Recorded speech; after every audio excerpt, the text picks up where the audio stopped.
Hello students, मैं हूं भूपेंद्र और आज आपको बताने जा रहा हूं चैप्टर 6 रेखाएं और कोण। उसमें एक्सरसाइज स्टार्ट करने से पहले कुछ आपको यहाँ पर पॉइंट्स जो हमारे इस चैप्टर में इस एक्सरसाइज में यूज होंगे उनको यहाँ पर हम पहले समझ लेंगे, फिर जाकर हम एक्सरसाइज पर आएंगे।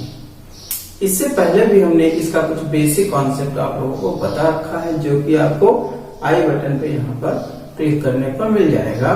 उसको आप देखिए, उसके बाद में इसको भी समझिएगा। चलिए समझते हैं इसको। यहाँ पर सबसे पहले समांतर रेखाएं। समांतर रेखाएं वे होती हैं जो एक दूसरे को, यानी कि जो बढ़ाने पर आपस में ना मिले, यानी इनके बीच की दूरी समांतर यानी समान अंतर पर है। समान अंतर पर इसकी दूरी जहां पर जितनी ये है वो सभी जगह पर बराबर रहेगी।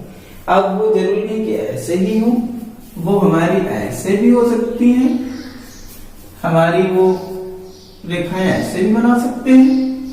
ठीक है, तो ये सभी जो होंगी, ये सब जितने भाग देख रहे हैं आप यहाँ पर, सारी की सारी हमारी जो होंगी वे सभी समांतर रेखाएं ही कहलाएंगी। ठीक है, समांतर रेखाओं का सीधा सा यहाँ पर ये मतलब है कि वे बढ़ाने पर एक दूसरे को प्रतिच्छेद नहीं करती, यानी एक दूसरे को कहीं पर भी काटती नहीं या एक दूसरे से कहीं पर मिलती नहीं है। अब हमारा दूसरा आता है पॉइंट, प्रतिच्छेदी रेखाएं, इंटरसेक्टिंग लाइंस, यानी कोई दो लाइनें हों और वे एक दूसरे को कहीं पर काट रही हैं। जैसे ये दो रेखाएं हैं, ये यहाँ पर O पर काट रही हैं, तो यहाँ पर ये काट रही, इसलिए प्रतिच्छेदी रेखाएं। ये नहीं काट रही थी कहीं पर बढ़ाने पर, इसलिए ये प्रतिच्छेदी रेखाएं नहीं थी। जैसे हम एक बना देते हैं ये और एक ये। ठीक है, तो ये समांतर नजर नहीं आ रहे हैं। इसका मतलब ये है कि अगर हम इनको बढ़ा दें यहाँ पर ऐसे, तो क्या देखते हैं यहाँ पर एक दूसरे को काटेंगी, जब यहाँ पे काटेंगी तो ये भी हमारी क्या होंगी, प्रतिच्छेदी रेखाएं होंगी। ठीक है, इसके बाद और ये किसी तरह की भी बना सकते हैं। कुल मिलाकर ये एक दूसरे को कहीं ना कहीं पर काटनी जरूर चाहिए। उसके बाद में हम बात करते हैं संलग्न कोण। संलग्न कोण जो हमारे होते हैं, सीधी सी बात है, यहाँ पर दो कोण होंगे। दो कोण भी हो सकते हैं, तीन भी हो सकते हैं। यहाँ पर जैसे कोई दो कोण हो और उनका एक उभयनिष्ठ शीर्ष हो, जैसे ये दो कोण हैं। ठीक है, मान लिया ये हमने एक कोण ये और ये कोण ये, दो की बात करें और इनका एक उभयनिष्ठ शीर्ष होगा। पहला पॉइंट उभयनिष्ठ शीर्ष होगा। शीर्ष क्या होता है, वर्टेक्स, यानी कि जो हमारा ये पॉइंट होता है इसको शीर्ष बोलते हैं। ठीक है, अब देखिए ये कोण अगर हम इसमें बात करें ए बी सी, तो इसमें angle A O B, angle A O B तथा एंगल बी ओ सी क्या है, ये दोनों संलग्न कोण हैं और संलग्न कोण हैं। ठीक है, एक उभयनिष्ठ शीर्ष होगा, दूसरी उभयनिष्ठ भुजा होगी, दूसरी जो होगी उभयनिष्ठ भुजा। इसमें उभयनिष्ठ भुजा कौन सी, ओबी होगी। ठीक है, तथा शेष जो भुजाएं हैं, शेष दो ही भुजाएं हैं, शेष दो भुजाएं उभयनिष्ठ भुजा के विपरीत होंगी। विपरीत होने का मतलब है एक दूसरी तरफ तो दूसरी तरफ होंगी। ठीक है, ये आपकी हो गई इसकी संलग्न कोण की कंडीशन। अब इसके एग्जांपल की अगर हम बात करें तो ये हमने इस तरह का बना दिया, तो ये मैंने देखो एक उभयनिष्ठ शीर्ष है इनका, और ये वाला कोण अगर ये भुजा की बात करें, कहें कि बताओ इसमें पी क्यू आर, इसका नाम दे दें ये ओ, तो पी क्यू पी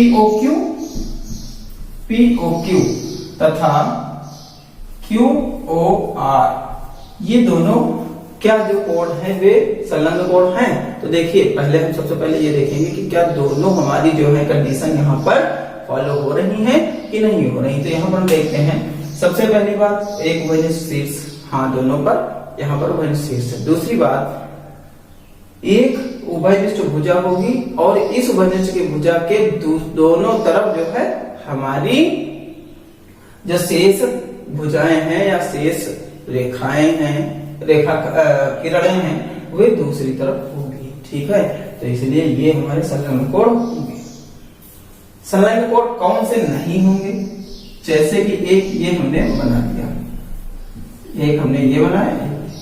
अब ये उभयनिष्ठ शीर्ष क्या, इसमें सबसे पहले देखेंगे क्या उभयनिष्ठ, ये वाला कोण और ये वाला कोण, क्या ये दोनों कोण उभयनिष्ठ क्या बोलते हैं, संलग्न कोण है। तो यहाँ पर उभयनिष्ठ, इसमें सिर्फ भुजा है और इनका जो शीर्ष है दोनों के अलग अलग है, इसलिए ये संलग्न कोण नहीं होंगे। एक कोण हमने ये बना दिया, इसी के अंदर एक दूसरा कोण बना दिया, तो कहा ये वाला कोण बताओ और ये वाला, क्या ये दोनों कोण उभयनिष्ठ संलग्न कोण है। तो यहाँ पर क्या है कि उभयनिष्ठ, आप देखिए उभयनिष्ठ शीर्ष मिला, उभयनिष्ठ भुजा पता करनी कौन सी होगी। यहाँ पर ये वाली उभयनिष्ठ भुजा है कि नहीं, देखिए यहाँ पर, सॉरी यहाँ पर ये वाला एक कोण और दूसरा वाला ये वाला कोण, तो जहां पर ये दो बार हमने उंगली फेरी, यहाँ पर एक बार और ये दो बार, तो ये उभयनिष्ठ भुजा है। उभयनिष्ठ भुजा के एक इधर होनी चाहिए एक उधर होनी चाहिए, लेकिन दोनों ही एक तरफ है, तो ये भी हमारा नहीं होगा। इस तरह के जो भी एग्जाम्पल्स मिलेंगे आप लोग बता सकते हैं कौन से इसमें संलग्न कोण होंगे, कौन से संलग्न कोण नहीं होंगे। अब इसके बाद में हम बात करते हैं कॉम्प्लीमेंट्री एंगल अर्थात पूरक कोण। पूरक कोण हमारे क्या होते हैं, पूरक कोण यहां पर होते हैं दो कोण हों, कोई दो कोण या ऐसे दो कोण जिनका योग 90 अंश होता है, पूरक कोण कहलाते हैं। ठीक है, जिनका योग 90 डिग्री हो पूरक कोण कहलाते हैं। जैसे अब यहाँ पर एक कोण ये हम कह दें और दूसरा कोण कह दें कि ये वाला है, तो ये वाला हम कह दें कि 40 है और ये वाला कहते हैं 50 है। तो क्या इन दोनों का योग जोड़ेंगे तो 90 आ रहा है कि नहीं आ रहा है, और ये कोण हमारा ऐसे बनेगा जोड़ के, ठीक है, तो 90 आ रहा है। तो इसका मतलब ये दोनों कोण जो है पूरक, एक दूसरे के पूरक कोण है। अब यहाँ पर हम कह दें कि ये कोण हमें नहीं पता है कितना है, तो बताओ इसका पूरक कोण यानी 50 डिग्री का पूरक कोण क्या होगा। तो हम ये जानते हैं कि जो पूरक कोण हमारे होते हैं उनका योग 90 डिग्री होता है, और 90 डिग्री जब होता है तो ये 50 है, तो दूसरा 90 में से घटा दो 50 को, 90 में से 50 को घटाएंगे तो मिलेगा 40, तो ये हमारा कितना 40 होगा। ठीक है, अब अगर पूरक के बाद संपूरक, संपूरक यानी कि इसमें दो कोणों का योग 180 डिग्री होता है, 180 अंश होता है। जैसे एक कोण हम कह दें इस तरह बना दिया हमने, दूसरा कोण ये बना दिया, ये ठीक है, ये कह दिया हमने 60 है, ये कह दिया 120 है। इन दोनों का योग 180 आया कि नहीं आया, यानी एक सीधी रेखा हमें प्राप्त हो गई। तो इसलिए इस प्रकार के जो कोण होते हैं उनको हम संपूरक कोण बोलते हैं। ठीक है, जैसे इसमें एक कोण वहां दिया होता दूसरा ना दिया होता तब भी हम निकाल सकते थे। अब इसके बाद हमारा आता है शीर्षाभिमुख कोण। देखिए यहाँ पर जो हमने यहाँ पर किया है प्रतिच्छेदी रेखाएं, हमने बताया आप लोगों को प्रतिच्छेदी रेखाएं, जब कोई दो रेखाएं एक दूसरे को किसी बिंदु पर प्रतिच्छेद करती हैं, जब कोई दो रेखाएं एक दूसरे को किसी बिंदु पर प्रतिच्छेद करती हैं, मान लिया कोई दो रेखाएं थी, इसका नाम था PQ, इसका नाम था RS। कोई दो रेखाएं एक दूसरे को किसी बिंदु, यहाँ पर कोई बिंदु हमने O मान लिया, प्रतिच्छेद करती हैं तो उस बिंदु पर 4 कोण बनते हैं। देखिए 4 कोण, 1 2 3 और 1 4। इसको हम 1 एंगल 2 एंगल 3 एंगल 4 कहते। तो 4 कोण बनते हैं और इन 4 कोणों में जो सम्मुख कोण होते हैं वे शीर्षाभिमुख कोण कहलाते हैं। ठीक है, जो सम्मुख कोण होंगे, एक सम्मुख कोण हमारे जो होंगे वे शीर्षाभिमुख कहलाते हैं। यानी कि एंगल 1 एंगल 3 के बराबर, एंगल 1 और 3, एंगल 1, 3 शीर्षाभिमुख है और एंगल 2, एंगल 4 शीर्षाभिमुख कोण है। देखिएगा यहाँ पर हमारी प्रमेय दी हुई है, जब कोई दो सरल रेखाएं एक दूसरे को किसी बिंदु पर प्रतिच्छेद करती हैं तो शीर्षाभिमुख कोण बराबर होते हैं। यहाँ पर कोई दो रेखाएं दी हों जो कि सरल रेखाएं हो, यानी कि एकदम सीधी रेखाएं हो। यहाँ पर हम पहले फिगर बना लेते हैं। ठीक है, अब एक को हम AB मान लें रेखा, एक को हम CD मान लें। ठीक है, एक को AB और दूसरे को हमने CD मान लिया, जो एक दूसरे को O पर प्रतिच्छेद करते हैं। तो यहाँ पर हम लिख लेंगे, देखिए इसका आंसर ऐसे लिखा जाता है। सबसे पहले लिखा जाता है जो कि हमें गिवन होता है, यानी जो दिया होता है। दिया क्या है? दो सरल रेखाएं AB तथा CD जो एक दूसरे को बिंदु O पर प्रतिच्छेद करती हैं। ठीक है, इतना हमें दिया हुआ है। अब इसके बाद में लिखा जाता है कि सिद्ध करना है, यानी कि सिद्ध करना है। देखिए इसमें लिखा हुआ है, जैसे सबसे पहले जितनी ये लाइन लिखी होती है, लिखा है जब कोई दो सरल रेखाएं प्रतिच्छेद करती हैं, यानी कि जब कोई सरल रेखाएं प्रतिच्छेद करती हैं तो हमने मान लिया कोई दो सरल रेखाएं AB और CD जो कि प्रतिच्छेद कर रही थी बिंदुओं पर। उतना जितना दिया था हमने लिख लिया। उसके बाद सिद्ध क्या करना है कि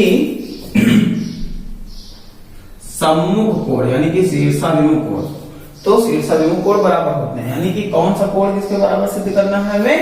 एंगल AOD को पहला प्रूव करना है। एंगल